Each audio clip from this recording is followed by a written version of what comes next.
yang lai te hi kan na pan lai chuanin ram hnuaia kan ngeih khania chip thang te kan kam thin chuanin helai luia te pawh hianin chakai te kan khor ve fo mai helai luia hian ma se dai lui te pen hle ni a mi thlanga konin mi lui lian ve te hlek mai hi azupo khu ta thlanga hianin ta sahi azupo sahi hianin tuipui chim tuipui zupo ni chuan helai te pawh hi thang kan kam na thin ni kan na pan lain na chuan hei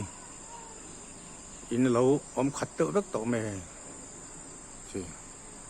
so lai ra le lam ba te pawh sawn kan na pan lai chuanin in la om mia lo chuan hei kong te pawh lo tlang to ma se lai hi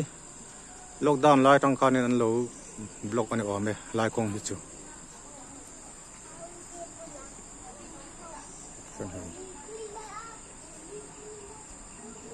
a thlir thui thei vak lo ni hi